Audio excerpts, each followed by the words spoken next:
Have you spent too much time living in fear and confusion about how to move forward in life, overwhelmed with anxiety and self-doubt?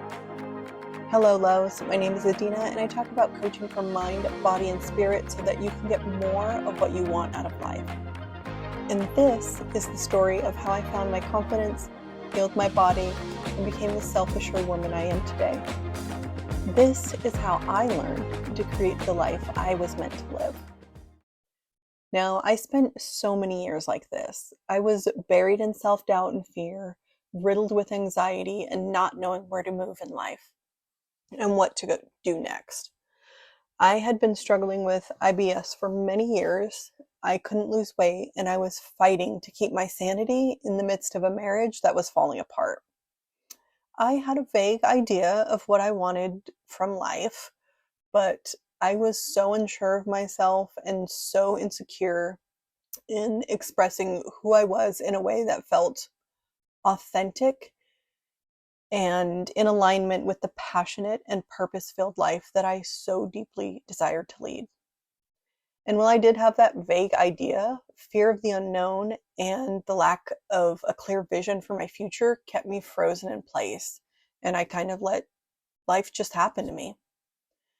I would lay awake for hours at night, unable to sleep, haunted by my inability to make any real change in my life, despite all the personal growth books I read, all the workshops and courses I attended.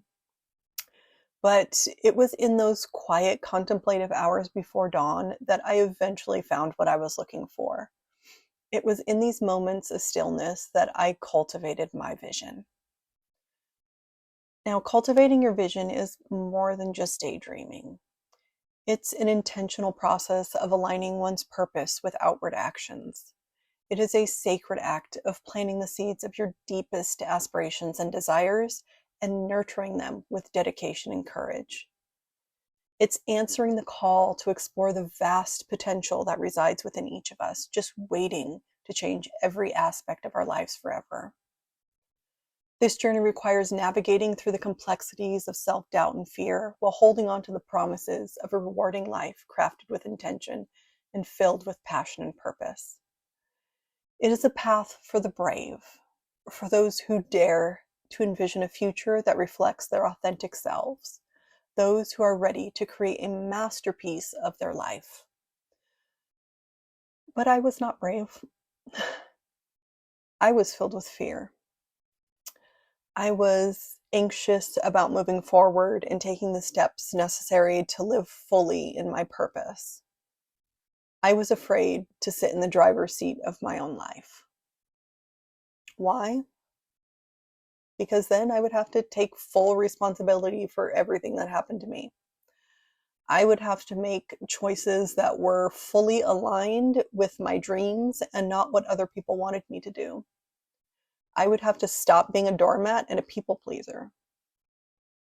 Now, saying what you want and doing it is a sizable task. It requires stepping fully into who you are, regardless of who doesn't like it. It requires standing firm on your purpose and your principles, no matter what comes your way. And it requires forward motion through consistently taking action that moves you in the direction of your goals. It is the task of finding your true north and always moving in that direction. The results of making these changes are massive, like a redwood tree. But like all redwood trees, these changes start with a tiny seed. One little thought or idea that spins your compass to that true north and pushes you out of your comfort zone and into a world of possibility and change. For me, it was the ending of my marriage to the man I'd been with for over 20 years and was the father of my children. It was the realization that I had given my life over to the control of someone else who was not capable of creating with me, and that if I wanted any peace or joy in my life, it was 100% on me to create. This was a roller coaster of emotion. I was filled with self-doubt and with fear about what the future would hold. Could I pull it off? Could I create the life that I wanted to live? But hope, determination, and the curiosity to see what I was capable of got the best of me. And quite frankly, I knew that I didn't really have a choice. It was going to be sink or swim, and I am not into drowning. This was not an instantaneous change. It didn't happen overnight. After all, I was going through divorce from a man who lied, cheated, emotionally abused me, and I had a lot of shit that I had to work through, and a lot of physical and emotional healing that needed to be done. I meditated and journaled, talked to my then bestie who coached me through my toughest moments. I did a lot of work to get through the post-traumatic stress I was dealing with post-marriage.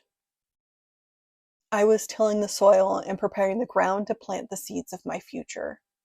It helped me to create a clear vision of who I once was, moving me from post-traumatic stress into post-traumatic growth.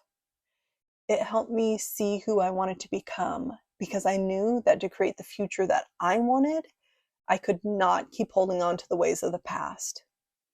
In clearing out those cobwebs, so to speak, of my old ways of being, those tired ways that created obstacles to my future self and my future life, I was able to set clear, actionable goals and attain a new level of clarity in my strengths and values. These would be part of my roadmap towards my dream life. I created vision boards, wrote vision statements in my journal, and kept pressing forward. I continuously nurtured my mind, body, and spirit in ways that helped me stay aligned with my path and my destination. I wasn't going to let anything stop me, not even myself. Now, I'll keep it 100 here. This is not easy. It requires a lot of focus, patience, and self-love. But as I continued on this journey, and still do today, I learned so much about myself.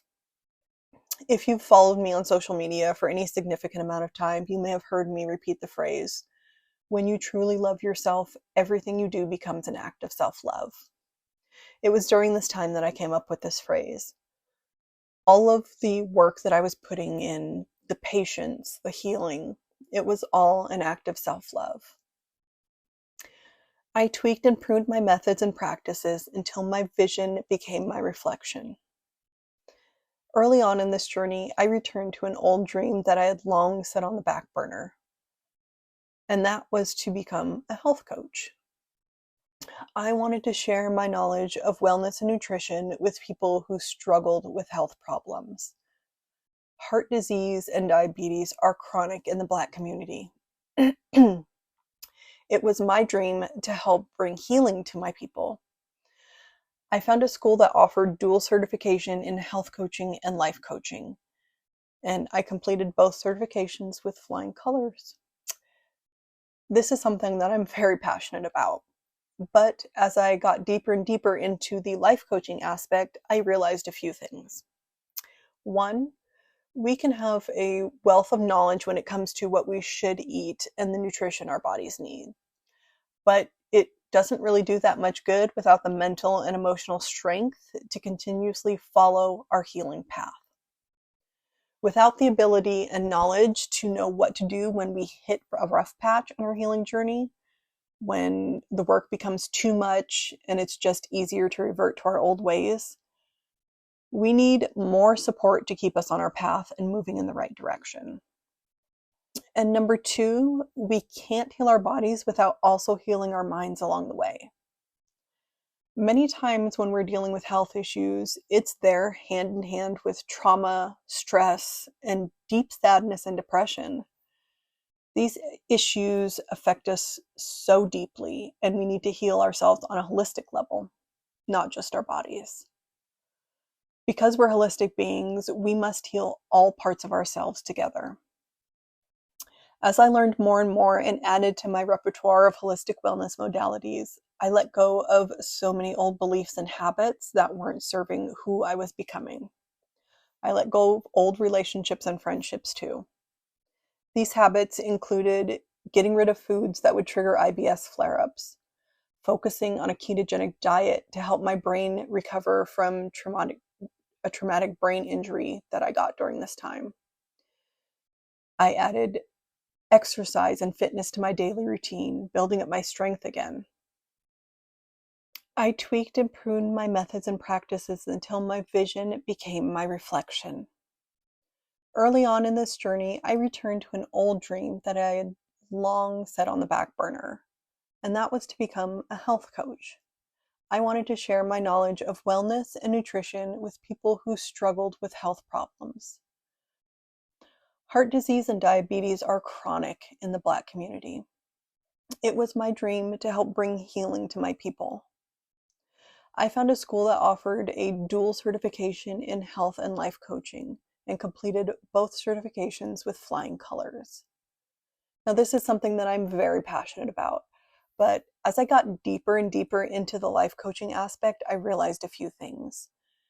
One, we can have a wealth of knowledge when it comes to what we should eat and the nutrition our bodies need, but it doesn't do that much good without the mental and emotional strength to continuously follow our healing path. Without the ability and knowledge to know what to do when we hit a rough patch on our healing journey, when the work becomes too much and it's just easier to revert to our old ways, we need more support to keep us on our path and moving in the right direction. And two, we can't heal our bodies without also healing our minds along the way. Many times when we're dealing with health issues, it's there hand in hand with trauma, stress, and deep sadness and depression. These issues affect us so deeply, and we need to heal ourselves on a holistic level, not just our bodies. Because we are holistic beings, we must heal all parts of ourselves together. As I learned more and more and added to my repertoire of holistic wellness modalities, I let go of so many old beliefs and habits that weren't serving me and who I was becoming. I let go of old relationships and friendships too. These habits included getting rid of foods that were triggering IBS flare-ups, focusing on ketogenic diet to help my brain recover from a traumatic brain injury I sustained during this time. I added movement and exercise to my daily routine, building up my strength again. Was it a perfectly straight path? Not at all. Like I said, we can know a lot about health and not be on a straight path if we don't have the right support. But that's what my coaches were for, to keep me in alignment with my goals and believing in me when I didn't believe in myself. I had a lot of people doubting me, and many times I was right there alongside them doubting myself. I was constantly evaluating my thoughts and beliefs, checking myself, and pruning away anything that wasn't in alignment with where I was headed. I let go of limiting beliefs that I couldn't change my body because it was too late and there was too much damage. But I lost 60 pounds. I put on 10 pounds of muscle, reversed the prediabetes that I'd had for several years. The chronic pain in my joints that I thought was just part of aging disappeared, and the IBS that had been plaguing me for years and progressively worsening vanished. The inflammation in my body dropped tremendously, and my dry skin and allergic rashes were gone. The list goes on and on. I let go of the beliefs that I couldn't succeed each and every step of the way to becoming who and what I wanted to be. And I celebrated each success along the way, no matter how small it was. Cultivating your vision is like tending a garden from seed to fruit. It begins with permitting yourself the freedom to dream expansively, imagining the fullest expression of your aspirations and dreams without constraint. Getting clarity follows, requiring the refining and shaping of that dream into a crystal clear and actionable vision. The critical stage of planning then lays down the roadmap, pointing you to your true north and identifying the steps, resources, and strategies needed to navigate towards your dream. Execution demands resilience and commitment that translates the plans into consistent and deliberate actions. Along the journey, adaptation is key. After all, sometimes the map needs to be tweaked and revised as challenges arise and new opportunities present themselves. Your vision might evolve, and always, always be ready to let go of what's not serving you. This cyclical process of dreaming, planning, acting, and evolving transforms your vision from a mere thought to a tangible reality. What is your vision for your future self? What has been keeping you awake at night, daring you to become someone who is willing to step out of their comfort zone and into their power and finding their purpose? What we think we become. Share your vision below in the comments as a first step to finding your true north.